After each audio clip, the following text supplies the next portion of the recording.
I think I'm like everybody else, trying to process what happened Wednesday in our capital with a mob storming, breaking in, uh, just stunning developments. And, I've been trying to process this, and it just doesn't make any sense to me why that sort of thing would happen. Of course, we've had the violence happening here.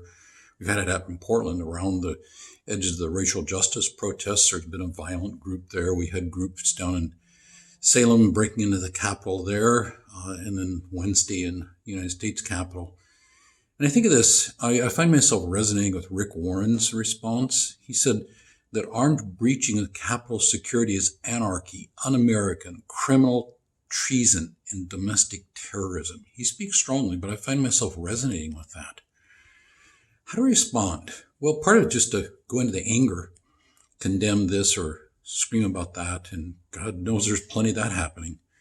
But I find myself having a different response. George Washington, early on, June 1783, after the Revolutionary War, he wrote to the governors of the new states, and he put this prayer in for our nation. I now make it my earnest prayer that God would most graciously be pleased to dispose us all to do justice, to love mercy, and to demean ourselves with that charity, humility, and pacific temper of mind, which were characteristic of the divine author of our blessed religion, and without a humble imitation of whose example in these things we can never hope to be a happy nation. I really resonate with that. Paul put it this way, 1 Timothy 2, I urge then, first of all, that petitions, prayers, intercession, and thanksgiving be made for all people, for kings and all those in authority, that we may live peaceful, quiet lives in all godliness and holiness.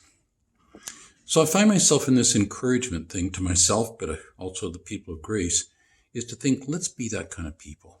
Let's learn to live in harmony with each other. Not to be proud, this is Romans 12, but willing to associate with people of low position. Do not be conceited, he says. And we've seen that God knows a lot of that. If possible, as far as it depends on you, live in peace with everyone. Do not take revenge. Do not be overcome by evil, but overcome evil with good. So as we condemn the actions in the Capitol, the violence, the conceit, the arrogance, we call people to live out the fruit of the Spirit, to love mercy, to do justice, to walk humbly with our God and with his people.